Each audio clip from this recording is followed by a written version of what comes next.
आज रामनाथ कोविंद राष्ट्रपति पद की लेंगे शपथ ग्रहण कार्यक्रम को भव्य बनाने के लिए राष्ट्रपति भवन से लेकर राजपथ और संसद भवन में की गई खास तैयारी। यूपी पुलिस की दारोगा भर्ती परीक्षा का पेपर लीक, भर्ती बोर्ड ने रद्द की परीक्षा।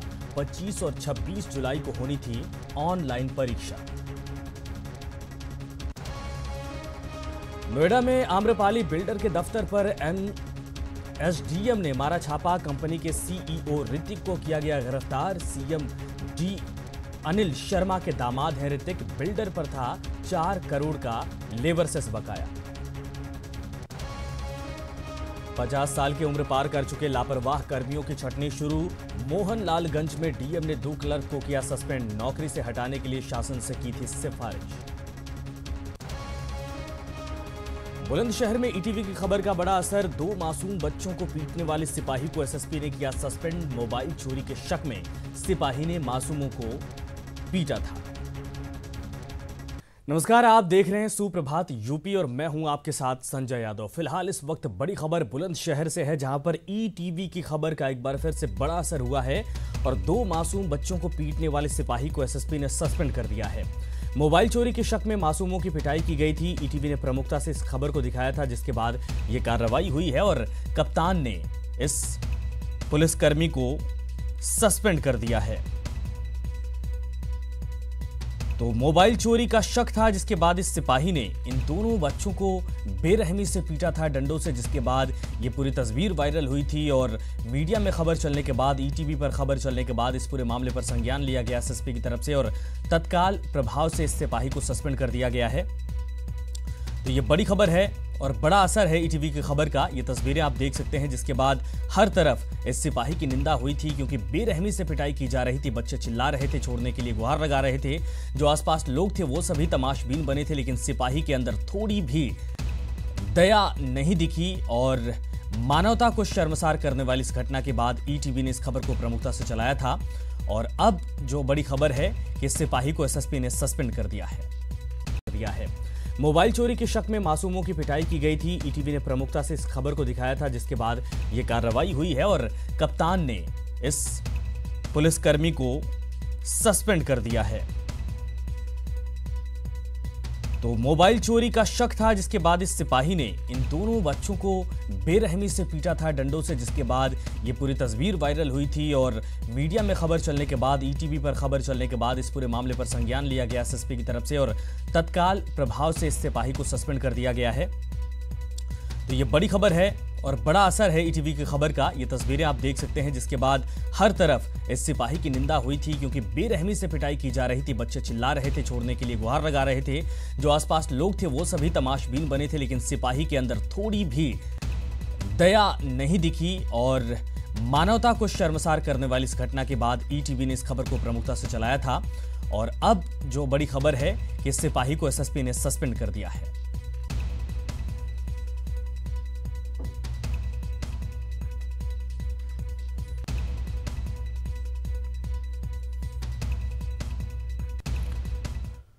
और इस वक्त बड़ी खबर लखनऊ से भी है, जहां पर दारोगा भर्ती परीक्षा को निरस्त कर दिया गया है, कैंसिल किया गया है। यूपी पुलिस की दारोगा भर्ती की परीक्षा का पेपर लीक हो गया है।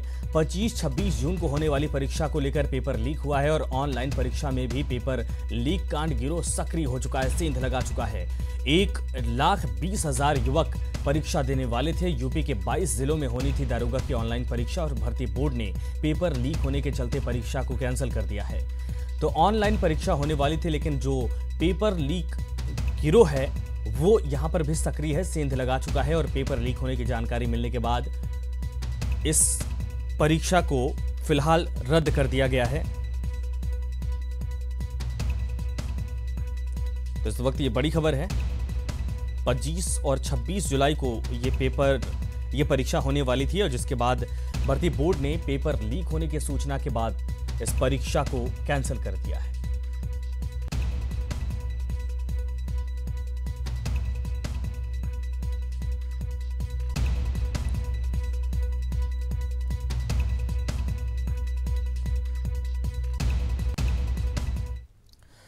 इधर आज रामनाथ कोविंद राष्ट्रपति पद की शपथ लेंगे। भारत के नए राष्ट्रपति रामनाथ कोविंद के शपथ ग्रहण कार्यक्रम को भव्य बनाने की तैयारियां पूरी हो चुकी हैं।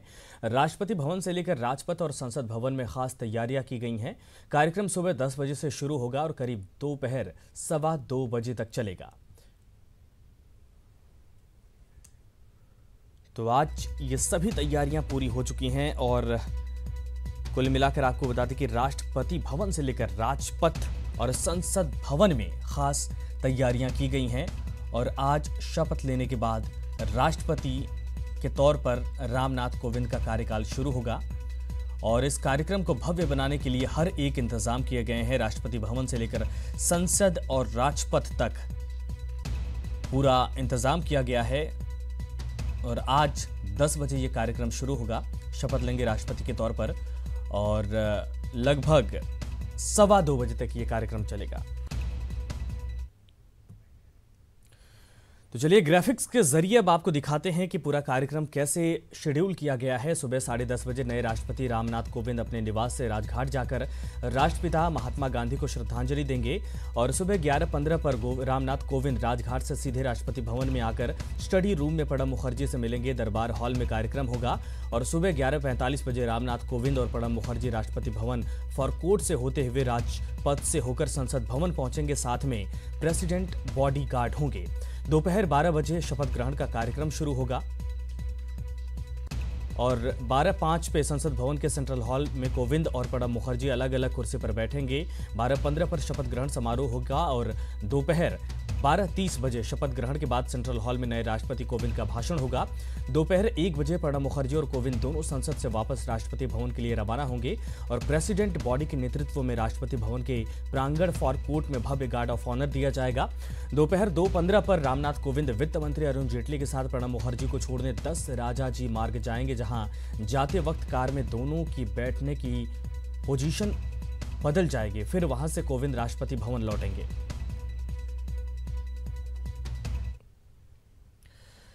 तो प्रथम नागरिक कोविंद पारिवारिक पृष्ठभूमि क्या है ये भी आपको दिखाते हैं। 1 अक्टूबर 1945 को कानपुर देहात के पारौख गांव में इनका जन्म हुआ था और पिता मैकूलाल वैद्य थे जो गांव में किराने की दुकान चलाते थे। यूपी के सामान्य मध्यम वर्गीय परिवार से हैं रामनाथ कोविंद और कोविंद की शादी 30 मई 1974 को सविता कोविंद से हुई थी। इनके एक बेटे प्रशांत और बेटी का नाम स्वाति है। रामनाथ कोविंद के परिवार में 4 भाई और 2 बहनें हैं। एक भाई मध्य प्रदेश में अकाउंट अफसर के पद पर रिटायर हो चुके हैं और रामनाथ कोविंद के एक भाई सरकारी स्कूल में टीचर हैं।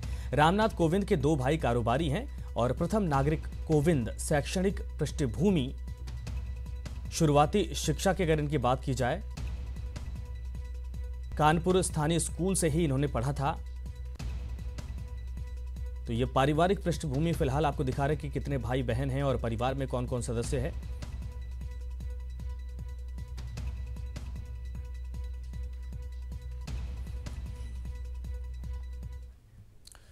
इधर सीएम योगी आदित्यनाथ सोमवार को 2 दिवसीय दौरे पर दिल्ली पहुंचे, जहां पर सीएम योगी ने संसद के भीतर पीएम नरेंद्र मोदी से मुलाकात की और सरकार संगठन उपराष्ट्रपति के चुनाव को लेकर चर्चा की।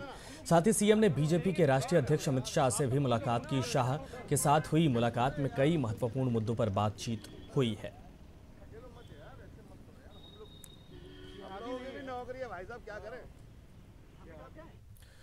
तो दिल्ली दौरे पर सीएम योगी ने नवनिर्वाचित राष्ट्रपति रामनाथ कोविंद से भी मुलाकात की। कोविंद के वर्तमान आवास 10 अकबर रोड पहुंचकर सीएम ने उनसे मुलाकात की और उनके निर्वाचन पर उन्हें बधाई दी।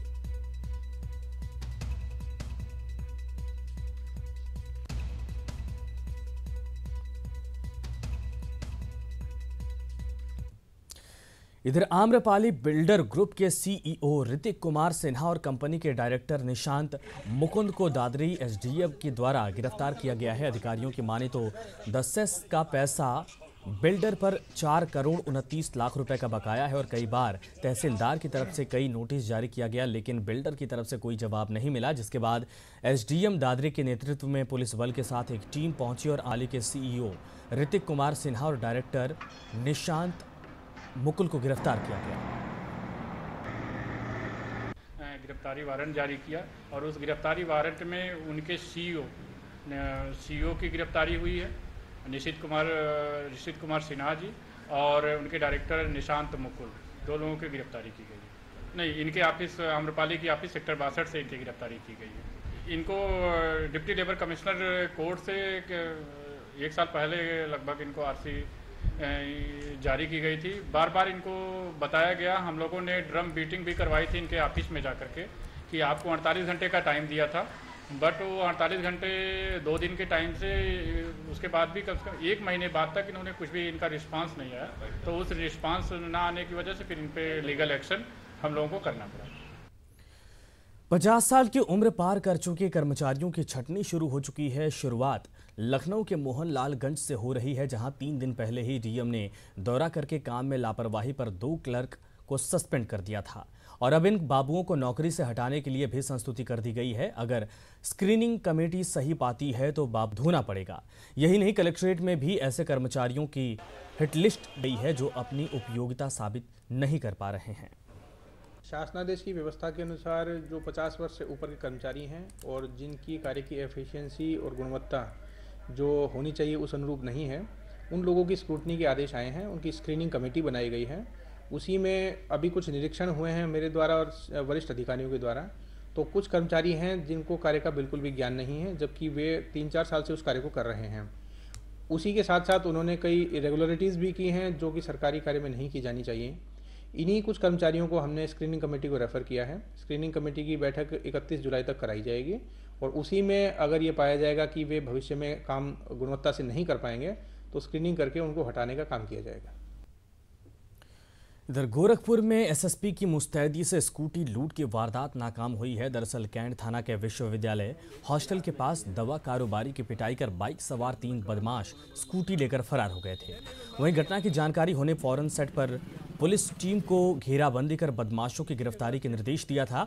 ऐसे में पुलिस की घेराबंदी से घबराकर बदमाश स्कूटी छोड़कर फरार हो गए, जबकि पुलिस ने घटनास्थल के आसपास कॉम्बिंग के दौरान 3 संदिग्धों को गिरफ्तार किया है। पुलिस ने आशंका जताई है कि स्कूटी लूट की घटना में ये तीनों युवक शामिल होंगे। ऐसे में पुलिस 3 संदिग्धों को हिरासत में लेकर पूछताछ कर रही है। मैं स्कूटी से जा रहा था तो पीछे से वो लोग बाइक से आए और जैसे ढकेल के, लेकिन वो ढकेल नहीं पाए तो मुझको तुरंत एक झापड़ मारे और उसके बाद हटो यहाँ से, वो स्कूटी से। कानपुर के एक 61 वर्षीय बुजुर्ग ने पीएम मोदी से प्रेरित होकर मेक इन इंडिया के तहत 6 स्ट्रोक प्रदूषण मुक्त बाइक बनाई है। इस मोटरसाइकिल में सबसे खास बात यह है कि इसमें साइलेंसर से निकलने वाले धुएं का पॉल्यूशन नाम मात्र यानी 1.60 रह गया है, जबकि प्रदूषण नियंत्रण बोर्ड में मोटरसाइकिल का प्रदूषण लेवल 3 संबंधे 5.0 निर्धारित कर रखा गया है, जो पर्यावरण को शुद्ध रखने के लिए बड़ी उपलब्धि है। तो ये एक बड़ी खोज है, बड़ा रिसर्च है, जिसके बाद पॉल्यूशन नाम मात्र यानी 1:60 रह गया है। और 61 वर्षीय बुजुर्ग ने यह रिसर्च करने के बाद, तैयारी करने के बाद इस मोटरसाइकिल में यह सिस्टम इजाद की है।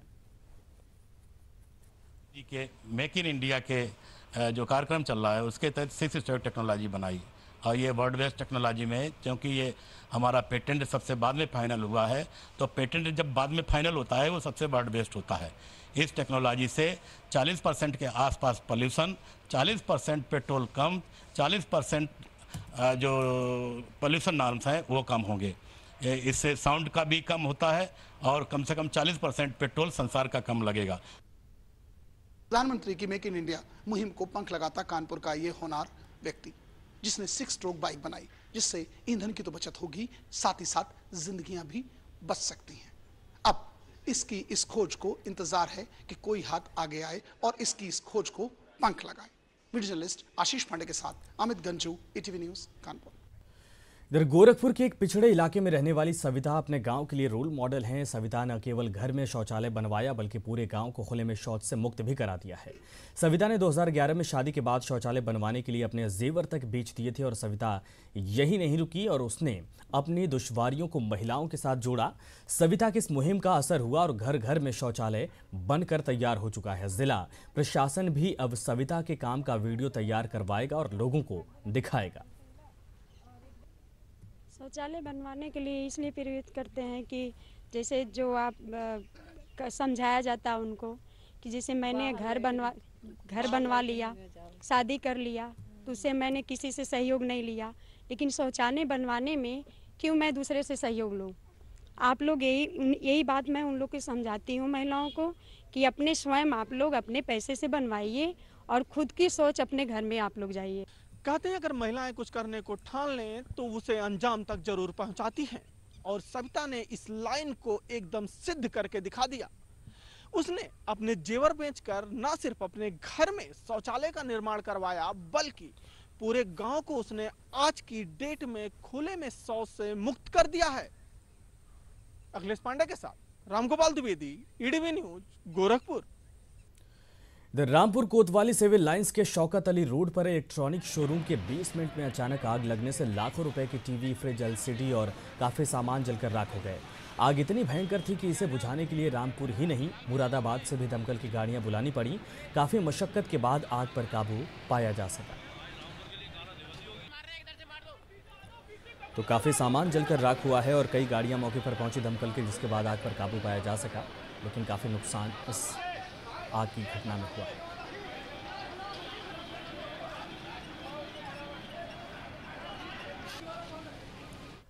और खबर बलिया से है, जहां पर बिजली विभाग अब उपभोक्ताओं की यहां अपने बकाये करोड़ों रुपए के धनराशि को वसूलने के लिए एक नई पहल की शुरुआत करने जा रहा है। इसके तहत विभाग अपने हर वितरण खंडों के ऐसे 10 बड़े बकायेदारों का नाम बकाये दे सार्वजनिक करते हुए उसका प्रकाशन कराएगी, जो कि अभी तक बकाये धनराशि को देने से कतराते आ रहे हैं।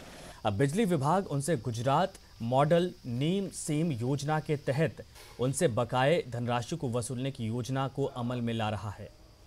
तो नीम शेम के आधार पर यह पॉलिसी तैयार की गई है। वो तमाम जो लोग हैं जो बड़े हैं लेकिन उन्होंने बिजली नहीं चुकाया है, बिजली बिल नहीं चुकाया है, जिसके बाद उनके नाम को प्रकाशित किया जाएगा ताकि लोगों को पता चले, शर्मिंदगी हो, जिसके आधार पर लोग खुद ब खुद बिजली का बिल देने पहुंचे।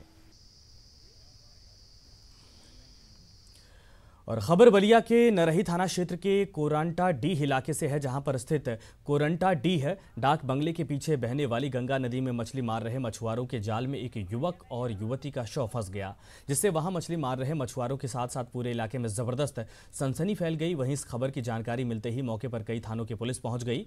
फिलहाल पुलिस को कब्जे में लेकर पोस्टमार्टम के लिए भेज दिया है और घटना की जांच पड़ताल करने में जुटी है। डूबने के लिए ही इन्होंने गए थे और इनकी पहचान हुई है, ये माचा के रहने वाले हैं। और बैग में जो मिला है, इनका बैग और मोबाइल फ़ोन मिला है, उससे इनकी पहचान हुई है। इसमें जो है पुलिस के द्वारा हम लोग मौके पर गए हैं, पूरी कार्रवाई की जा रही है।